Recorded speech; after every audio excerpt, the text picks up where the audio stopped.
This is Things You Might Not Have Heard. I am Jay Cleveland Payne, and I have for you the latest, yesterday's latest, in information, current events, politics, and pop culture. Your go-to supplemental source for both mainstream and unconventional news stories is right here.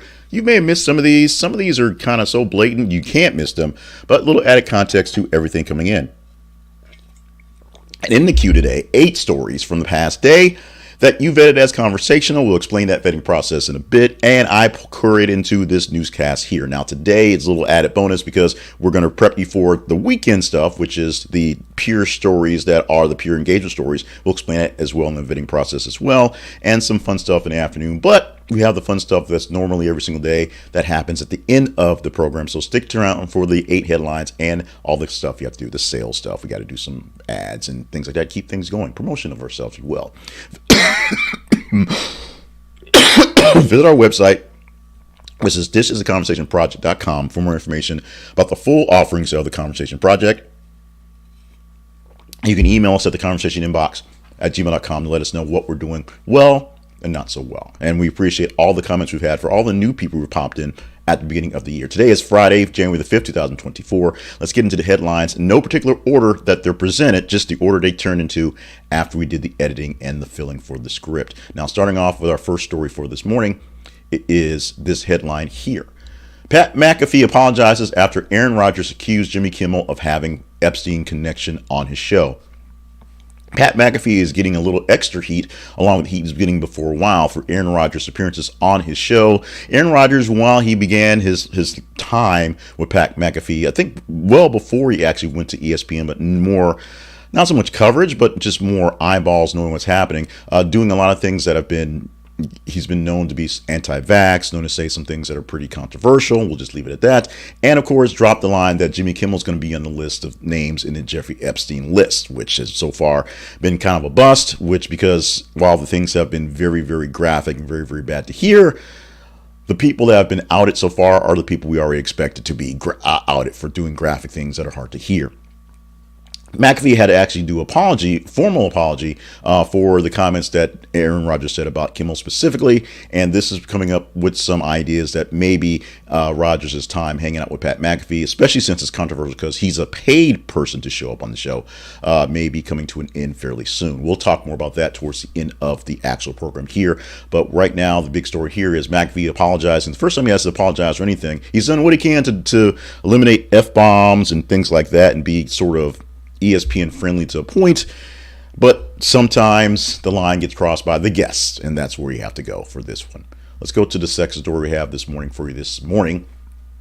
It's a big one as well. Jonathan Majors sits down for his first interview since guilty verdict. Now, he has not sat down yet, but it's set to air on ABC and will be done by Lindsay Davis after the conviction. The first time he's actually spoken publicly in an interview in something that's been shared with folks since the conviction and since being fired as Kang the Conqueror in the Marvel Cinematic Universe by Disney. We will see what he has to say about his condition, what's going forward, and how he's prepping himself for his time away happening soon. Third story for this morning. Pornhub is blocking users in 2 more states over age verification rules. Now, finding porn on the internet is not hard unless you're finding more or less commercial porn. Pornhub, which is maybe the closest thing we have to a generally paid and a company that trying to keep its people well taken care of and not exploiting people, is having issues because it's easy to target because they're doing a lot more to essentially follow the rules. New restrictions in Montana and North Carolina have added age restrictions on essentially the verification get on there. And it happened on January the 1st, which means you literally can't get onto these websites as of the 1st of this year. More states will probably join in on this as they do their best to curb porn on the internet, which is not a bad thing. The issue is, can you kill it, which is the big issue. The answer to that question is no, it's not going to happen. And there are other sites that'll get around these things that are in other places that you can skirt these laws. Here, the problem is when you're actually trying to follow the rules, sometimes those folks that are actually trying to follow the rules get beaten up the worst. If you are a fan of this stuff, then you can email me. We can conversate on this one on the back end. But Pornhub having more issues getting access, which is a good thing, but also a bad thing, because if there's not there, then the places you go to in this place, probably a lot worse. Let's go to this story, very tragic story. Father-son charged in connection with deaths of pregnant Texas teen and boyfriend. A father and son have been charged in connection with the deaths of 4 missing individuals in Oklahoma. The victims initially reported missing were discovered later in the river. The father and son duo face multiple charges, including murder, desecration of human corpse, and conspiracy. The investigation into tragic deaths is ongoing, with authorities piecing together the circumstances that led to this grim discovery. What we're seeing right now in the deeper details is wasn't something that was necessarily targeted, but looks like it was described in some article, a narcotics issue gone bad. We'll get more details on this one as it gets closer to trial.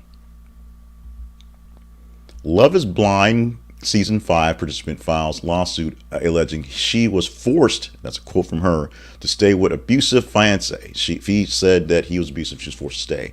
Renee Poche, I'm going to say it that way because I didn't hear the name. I didn't watch the show. She was a contestant in Love is Blind Season 5 and filed a lawsuit against Netflix, who produced and distributed the show, alleging the production forced her to continue filming with her then fiancé, Carter Wall, despite his abusive and erratic behavior. Pouchet claims Wall was violent, addicted, and jobless, creating a distressing environment for her during the show. Lawsuit contends that Netflix prioritized the show's success over her safety and well-being. Here's the rub, and I don't want to be flip about this, but this is just an example how the reality shows, especially the love reality shows, are literally all scripted. They literally have things going on and are pushing things together. In a show where 2 people are supposed to meet each other and then figure out where they fall in love, with the big overarching theme being the show's about them falling in love, and ratings are great if they go through whatever conflicts and have that happy ending. It's there. This isn't Love Connection where they go on random dates and they're chaperoned and have to explain it, and most of the times they're lying about it. If you remember Love Connection, you remember how fun it was to watch people talk about their dates and realize that one person was exaggerating for the show to make it just to make it more interesting. Here we're seeing people literally being taped 24/7 more or less, and being edited in and being cut up so they look interesting. And when things don't work out, instead of just breaking up and going away, because there's money involved from a show and production standpoint, they've got to make it work. This is an issue that we probably should see more of, and we'll probably see more of them as more people are being more open about their experiences in these things. Britney Spears, her team is trying to get her excited about music again because she says she'll never return. There's some air quotes in that whole statement and title, but here it is. She has denied rumors that there's a comeback in music. She says the rumors of her coming back soon in music are false. Despite the reports, she may never come back. She just isn't into it right now and may never get back into it. Her team, the people around her, are trying to get her back into excitement of stuff and probably dropping all sorts of rumors and innuendos saying she's working on things here or there. Mostly because in order to have a team, you've got to create some sort of revenue, and if she's not doing music, the revenue she's creating is extremely small. Her team is just a couple of girlfriends kind of chatting back and forth as opposed to actual people working on her behalf. It is the speculation came up big because will.i.am essentially said something about a new song with Spears coming up. Maybe he's using some samples, whatever. Whether any of this stuff will actually come to fruition, as Britney Spears says, she may never come back to music because she's just kind of not into it right now. We're hearing a lot of that from a lot of people, a lot of musicians right now. We'll get back to that sort of topic again in a quick bit of a story in a moment. The story that's number 7 this morning: Zendaya unfollows Tom Holland and everyone amid social media reset. Zendaya is following a trend that's going on that is essentially unfollowing everyone. Now, the headline makes it sound like it was something big, but it's basically, people are just dropping everything this year and re-following people as they need to. Tom Holland, her boyfriend from Spider-Man and a few things back, seems like it's a bit much, but she's literally starting fresh, starting from scratch with her social media and her attention. She's done. She probably re-followed him back already, but essentially unfollowing everyone in her list and going forward to befriend people back again to see what's going on. I'm sure he'll get back in there eventually because he's Tom Holland. He's Spider-Man. I mean, hey. And finally, this is that video that's basically gone around the world. Literally, 5 people in random situations asked me about this one yesterday. Defendant facing new charges after his attack on Nevada judge caught on video. Click on the link we have in our description, and you'll see the link to the video. Basically, it's a county court, and it's recording the proceedings, so they have it there. And a clip made it to the world, where a judge, Mary Kay Hoskins, is about to sentence a man to some serious time. He's a repeat offender, and he is actually kind of pleading her not to throw the book at him. And she's going over this long list of things like, I really can't be lenient because you did all these things. And he's just going over a list of just terrible things he's done. And somewhere in the thing, he gets triggered, he snaps, he just leaps over the court bench and starts wailing on her. And then, the bailiff has to finally get in there and try to pull him off and starts wailing on him. Eventually, they subdue him after a while. Obviously, the first charges he was facing are now more serious because now he's attacked officers of the court. We shall see this one play out definitely further in court. Very quickly, as we are running past on time, in the apologies, errors, and omissions today, no apologies or errors that we know of to respond to, so email us at theconversationinbox@gmail.com if you need to report on something for Monday to fix this one. But a story that made it in, barely in, but it's in there. Paul began to talk about the artists, the musicians that are kind of, one, tired of playing, and two, getting new life as people are understanding what they're talking about. Headline for the story we posted reads, Rage Against the Machine calls time on playing live again. The rock band is saying they've officially disbanded. They're done. The band is no longer together. Brad Wilk, the drummer, says that. So they reunited for a tour that was canceled due to Zach De La Rocca's injury, so they couldn't go on tour. At this point, they're going their separate ways for music. Their politics hasn't necessarily changed, but their music taste and music work and separate work has gone on. So all the members of Rage Against the Machine still love each other, but they're just no longer touring as Rage Against the Machine. If you want to hear their music live, maybe one of the groups will play some of it in their sets, but Rage Against the Machine no longer hitting the tour set as Rage Against the Machine. Our teaser story for the day is kind of a boring one. We actually had some other ones in there, and for some reason in the search and in the aggregators, it was aggregating old stories. And so literally stories from October that really were not relevant. So we got to pull something last minute. This is one that may affect you pretty seriously, but may be a bit more on the boring side. Now, this is where I explain about the feeds and how we talk about the stories we had. The 8 stories that we talked about in full, and the 1 story we actually did more in full stuff in the omission part, came from the top 15 stories of yesterday. From Tuesday through Friday in the mornings, when we produce this show, we'll take the top 15 stories of the day. It's usually about 30 to 33 stories in that posting. And we take those top 15, we pull 8 of them and turn them into the narrative that is the program. On Monday, coming up in 3 days from now, we're going to give you 10 stories in this broadcast. They'll be from the top 30 stories of the weekend, counting today, tomorrow, and Sunday, and a slight bit of Monday into that mix. To get in here, you just engage in the stories. Like the stories, love the stories, hate the stories, do the little mean face, share the stories. The more engagement, more touches that the story gets, better chance we have of talking about it in the next instance. We'll also talk about in a moment how we do this for the weekend shows, because it works that way as well. The headline, not exactly exciting, so I don't have high hopes for it. Google has started disabling third-party cookies in Chrome users.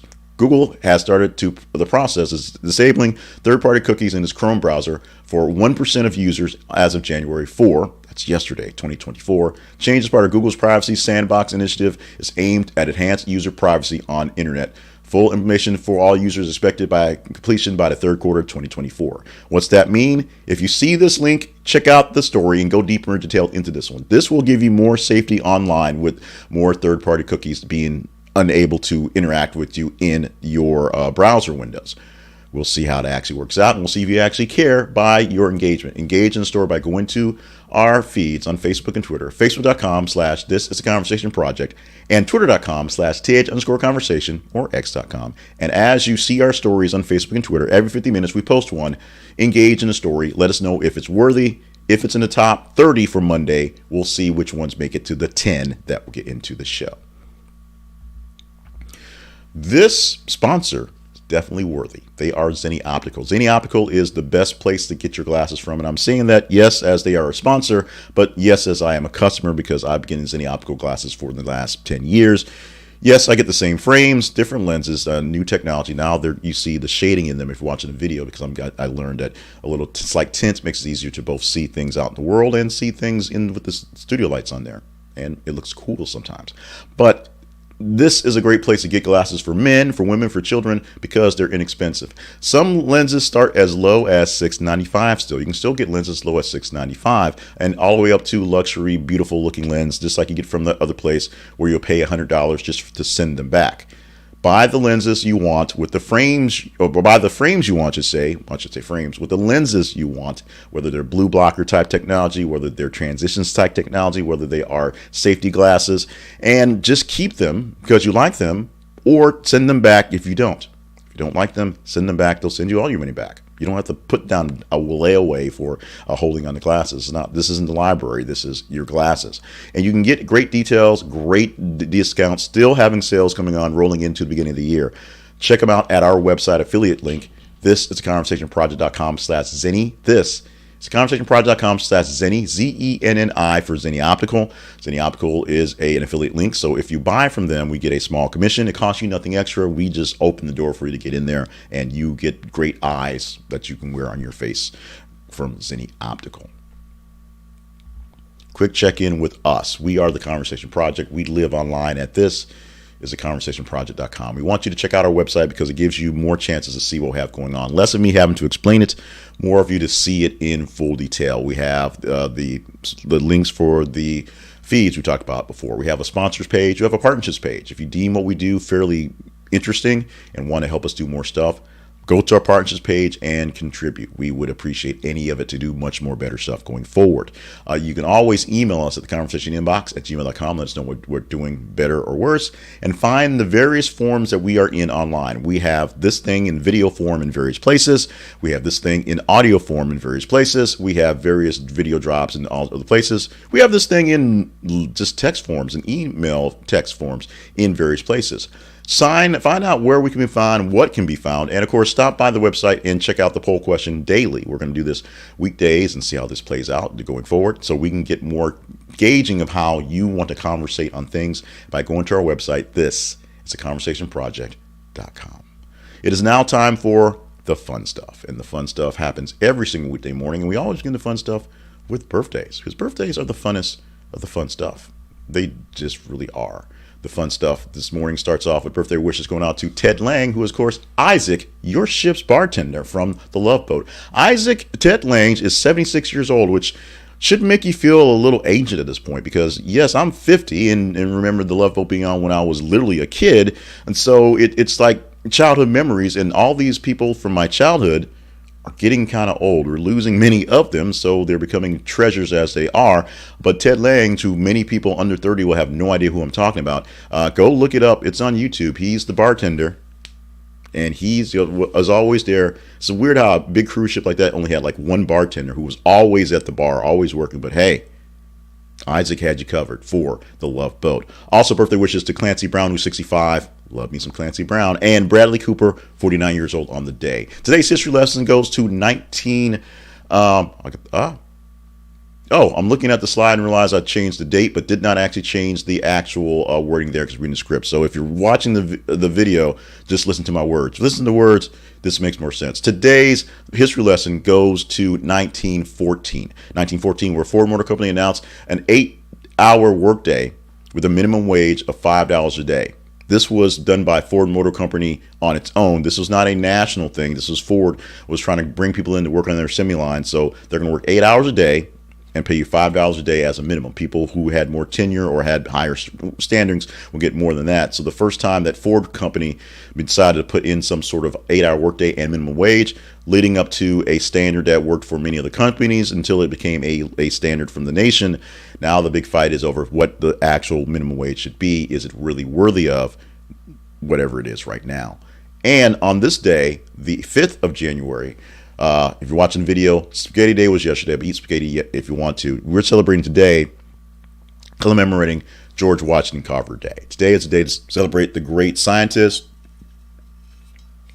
the great scholar, the great revolutionary, if you will. And on this day, We have a little blurb. I'm not going to read it now because I've realized the script is off, so I'm not going to read it now. But we put a link in our description to a commentary that President Dwight Eisenhower gave out back in 1957, where he actually spent some time commemorating George Washington Carver. Of course, it's sort of a joke that everything was about peanuts with George Washington Carver, but he was an agriculturalist. He was a scientist. He did a whole bunch of things, and he found 100 different things to do with peanuts, which in are pretty important. Other than just eat them, make pies, and then make peanut butter, making oils out of them, using them for lubricants, using them to make they're not plastics, but textiles, things like that. Things you can use a peanut for. So look up George Washington Carver. Click the link that we have and listen and watch President Eisenhower go through the long list of things he gave and get into that one. We're going to work on getting all these slides and stuff set today. Of course, because of that, we didn't actually get the actual poll slide in there, but the poll is updated for today. And if you go to our website, the date's right, but the poll's not there. For January 5th, we're asking the question, should Aaron Rodgers end his paid appearances on the Pat McAfee show? Simple yes, simple no.